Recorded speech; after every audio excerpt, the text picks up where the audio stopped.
Hello दोस्तों, कैसे हैं आप। उम्मीद करती हूँ आप बहुत ही अच्छे होंगे। तो चलिए शुरू करते हैं आज की कहानी। एक बूढ़ी माँ की कहानी।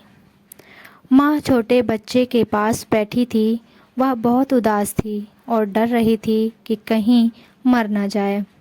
उसका नन्हा चेहरा पीला पड़ गया था और आंखें बंद थीं। बच्चा कठिनाई से सांस ले पा रहा था। कभी इतनी गहरी सांस लेता था जैसे वह आहें भर रहा हो। तब माँ पहले से और अधिक उदास हो जाती है। दरवाजे पर दस्तक हुई और विनीत बूढ़ा आदमी अपने को किसी चीज़ में लपेटे अंदर आया। उसका ओढ़ना घोड़े के बड़े कपड़े जैसा था, जिससे वह अपने आप को गर्म रख सके। उसे इसकी ज़रूरत थी क्योंकि शरद ऋतु थी। बाहर हर वस्तु बर्फ़ से ढकी हुई थी और हवा इतनी तेज़ चल रही थी कि चेहरा कट रहा था। बूढ़ा सर्दी से काँप रहा था। क्षण भर के लिए बच्चा शांत हो गया तो माँ अंदर गई और उसके लिए थोड़ी बियर छोटे बर्तन में गर्म करने के लिए स्टोव पर रख दी। बूढ़ा आदमी बैठ गया और झूला झुलाने लगा तथा माँ पुरानी कुर्सी पर उसके पास बैठ गई और बच्चे को देखने लगी, जिसे सांस लेने में भी पीड़ा हो रही थी। इसने उसका नन्हा हाथ थाम लिया। तुम सोचते हो कि मैं इसे रख सकूंगी? उसने पूछा। अच्छा, ईश्वर इसको मुझसे ले तो नहीं जाएगा? वह बूढ़ा आदमी जो साक्षात मृत्यु था, उसने इस अजीब ढंग से सिर हिलाया जिसका अभिप्राय हाँ और ना दोनों हो सकते थे। माँ ने आंखें नीची कर ली और आंसू उसके गालों पर टपकने लगे। उसका सिर भारी हो गया क्योंकि 3 दिन से और 3 रात वह अपनी आंखें बंद नहीं कर पाई थी और अब वह एक क्षण के लिए सोई थी। फिर वह उठी और सर्दी से कांपने लगी। वह यह क्या हुआ? उसने पूछा और चारों तरफ देखा, परंतु बूढ़ा व्यक्ति जा चुका था और साथ में उसका बच्चा भी अपने साथ ले गया था। कोने में पुरानी दीवार घड़ी गुनगुना और घरघरा रही थी। भारी सांसों का बोझ फर्श पर गिरा। स्थूल और घड़ी रुक गई, परंतु माँ बच्चे के लिए रोते हुए घर से बाहर दौड़ी। बाहर एक औरत बर्फ में काले कपड़े पहनी बैठी थी। उसने कहा, मृत्यु तुम्हारे साथ घर में थी। मैंने उसे तुम्हारे बच्चे के साथ जल्दी से जाते हुए देखा था। वह हवा से भी तेज कदम भर रही थी। जिसे वह एक बार ले जाती है फिर उसे कभी नहीं लौटाती। वह गई किस तरफ है, मुझे इतना बता दो। माँ ने पूछा। मुझे रास्ता बता दो, मैं उसे ढूंढ लूँगी। मैं उसे जानती हूँ, काले कपड़े वाली औरत ने कहा। परंतु इससे पहले कि मैं तुम्हें बताऊं, तुम वे सारे गीत मुझे सुनाओ जो तुमने बच्चे को सुनाए थे। मुझे वे गीत अच्छे लगते हैं। मैं उनको पहले सुन चुकी हूँ। मैं रात हूँ और मैंने तुम्हारे आंसू देखे हैं। जब तुम उन्हें गाती थी, मैं उन सब को गाऊंगी, सबको। माँ ने कहा, परंतु मुझे जाने दो ताकि मैं उसे पकड़ सकूं और अपने बच्चों को पा सकूं। परंतु रात मौन और निश्चिल बैठी रही। फिर माँ ने अपने हाथ सिकोड़े, गाना गाया और रोई। बहुत गाने और उनसे अधिक आंसू बहाने पर रात बोली, दाईं ओर देवदार के घने जंगल में जाओ, क्योंकि मैंने मृत्यु को तुम्हारे बच्चे के साथ उधर ही जाते देखा है। जंगल में काफ़ी अंदर सड़कों का चौराहा था और वह जानती थी कि कौन सा रास्ता पकड़ें। वहाँ बिना फूल पत्तों के काले कांटों की एक झाड़ी थी। ठंडी शरद ऋतु के कारण टहनियाँ से बर्फ के तोदे लटक रहे थे। क्या तुमने मृत्यु को मेरे नन्हे बच्चे के साथ जाते हुए नहीं देखा? हाँ, झाड़ी ने उत्तर दिया।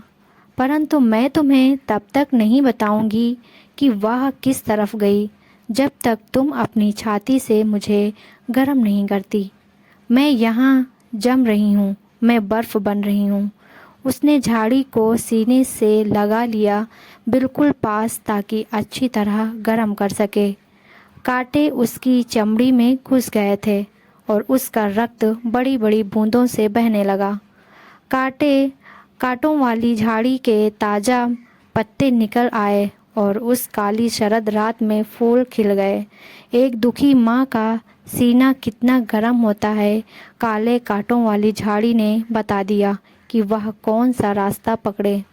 फिर वह एक बड़ी झील के पास आई जहाँ ना कोई जहाज़ था और ना ही कोई नाव।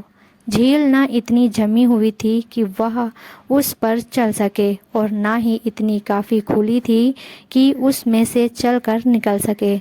फिर भी उसको इसे पार करना था यदि वह बच्चे को पाना चाहती थी। फिर वह झील को ही पीने के लिए लेट गई।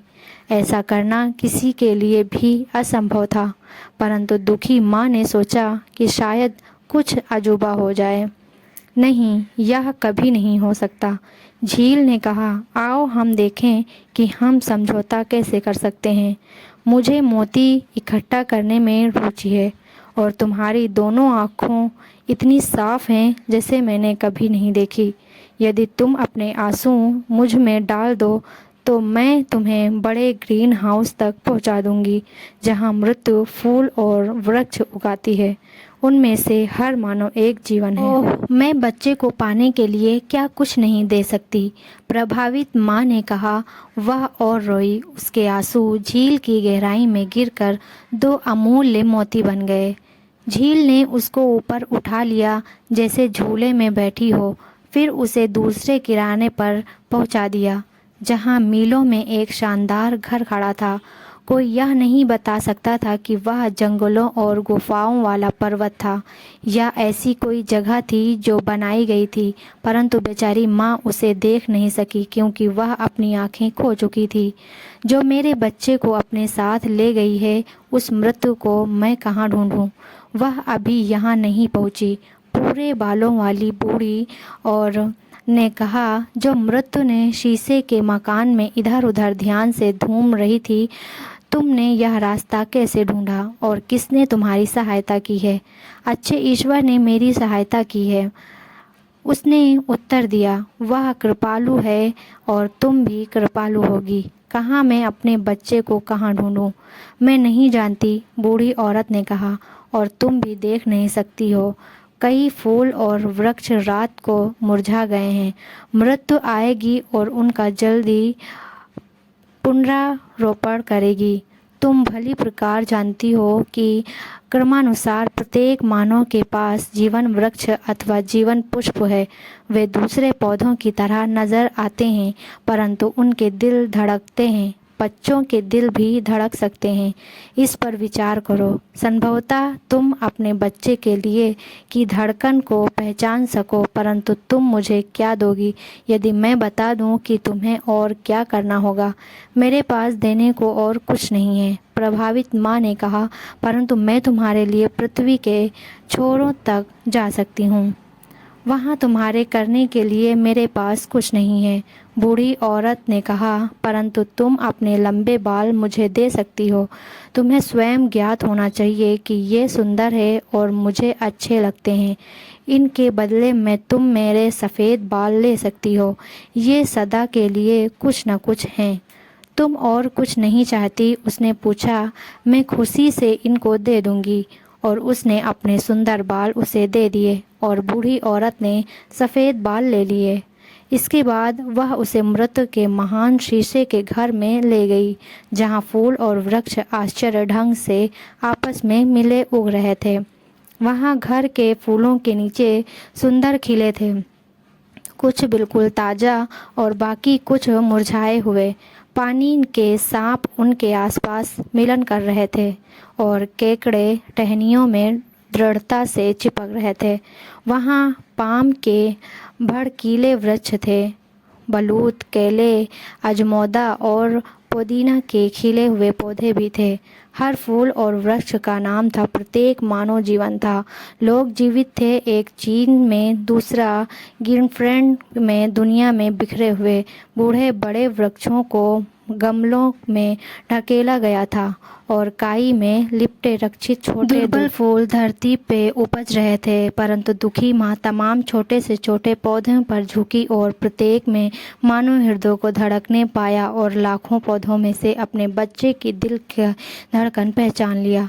यह है वह चिल्लाई और कैसर ने नन्हे फूल की ओर हाथ फैलाए जो पीला और मुरझाया हुआ लटक रहा था। फूल को मत छुओ, बुढ़िया ने कहा, यहाँ बैठ जाओ। जब मृत्यु जो कुछ ही मिनटों में आने वाली है आएगी तो उसे पौधे उखाड़ने मत देना, बल्कि उसको धमकाना कि यदि उसने ऐसा किया तो तुम दूसरे पौधे उखाड़ देगी। तब वह डर जाएगी। उसको इन सब का हिसाब देना होता है। जब तक परमात्मा की आज्ञा नहीं होगी एक भी पौधा उखाड़ नहीं जाना चाहिए।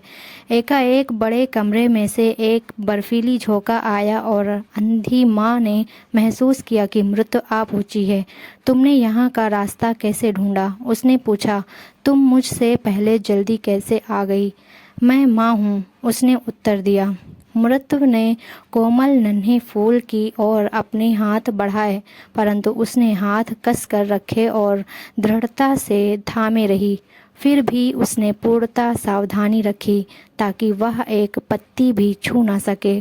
फिर मृत्यु ने अपने हाथों पर फूंक मारी और महसूस किया कि उसकी सांस बर्फीली हवा से अधिक ठंडी थी और उसके हाथ शक्तिहीन होकर नीचे गिर गए। तुम मेरे विरुद्ध कुछ नहीं कर सकती, मृत्यु ने कहा, परंतु दयालु परमात्मा कर सकता है, उसने उत्तर दिया। मैं केवल वही करती हूँ जिसकी वह आज्ञा देता है।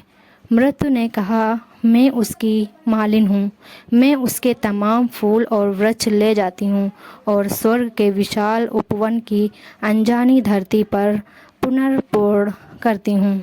परंतु ये वहाँ कैसे शोभायमान होते हैं, वहाँ कैसे क्या होता है, मैं तुम्हें नहीं बताऊँगी। मेरा बच्चा मुझे लौटा दो, माँ ने कहा और याचना करके रोई। एकाएक उसने अपने दोनों हाथों में 2 प्यारे फूल पकड़ लिए और मृत्यु को पुकारा। मैं तुम्हारे सारे फूल नष्ट कर दूंगी क्योंकि मैं निराशा में हूँ। उन्हें हाथ मत लगाओ, मृत्यु ने कहा। तुम कहती हो कि तुम दुखी हो और एक दूसरी माँ को दुखी करने पर तुली हो। दूसरी माँ विनीत औरत ने कहा और फूलों को छोड़ दिया। यह दूसरी माँ आँखें हैं, मृत्यु ने कहा। मैंने इनको झील से निकाला है, ये तेजी से चमक रही थीं। मुझे मालूम नहीं था कि ये तुम्हारी हैं। इन्हें वापस ले लो, ये पहले से ज़्यादा साफ हैं। निकट वाले गहरे कुएं में झांक कर देख लो। मैं तुम्हें इन 2 फूलों के नाम बताऊंगी जो तुम उखाड़ना चाहती हो और जान जाओगी कि तुम निराशा और विनाश को प्राप्त होने जा रही थी। उसने कुओं में झांका। यह प्रसन्नता की बात थी कि उनमें से एक संसार के लिए किस प्रकार का आशीर्वाद बन गई। उसके आसपास कितना आनंद और उल्लास फैल गया था। एक औरत ने दूसरी के जीवन को देखा कि वह रक्षा, निर्बलता, दुख और आहों से बना था। दोनों ही परमात्मा की इच्छाएं हैं, मृत्यु ने कहा। इनमें से हतभाग्य कौन सा फूल है और कौन सा भाग्यवान? यह मैं तुम्हें नहीं बताऊंगी, मृत्यु ने कहा, परंतु तुम्हें इतना मालूम होना चाहिए कि इन 2 फूलों में से एक तुम्हारे बच्चे का है। यह तुम्हारे बच्चे का भाग्य था कि तुम उसका भविष्य बनी। फिर माँ ने डर कर जोर से चीख मारी। इनमें से मेरे बच्चे का कौन सा है? मुझे बताओ। मासूम बच्चे को छोड़ दो। इन तमाम दुखों से मेरे बच्चे को मुक्ति मिल जाए। बेशक इसे ले जाओ, इसे परमात्मा के राज्य में ले जाओ। मेरे आंसुओं को भूल जाओ, मेरी प्रार्थना को भूल जाओ और उस सब को भूल जाओ जो मैंने किया है। मैं समझ नहीं पा रही हूँ, मृत्यु ने कहा। क्या तुम अपना बच्चा वापस चाहोगी या मैं उसे ऐसे स्थान पर ले जाऊं जिसे तुम नहीं जानती? फिर माँ ने हाथ मले और घुटनों के बल गिरकर प्रार्थना करने लगी। यदि मैं तुम्हारी इच्छा के विरुद्ध प्रार्थना करती हूँ तो उसे मत सुनो, तुम्हारी इच्छा सदा सर्वोत्तम है। मुझे मत सुनो, मुझे मत सुनो। उसने अपने सिर को अपने सीने पर गिरा दिया। मृत उसके बच्चे के साथ अनजाने स्थान को चली गई। तो यहाँ पे हमारी कहानी ख़त्म होती है। अगर हमारी कहानी आपको पसंद आई हो तो लाइक सब्सक्राइब ज़रूर करें।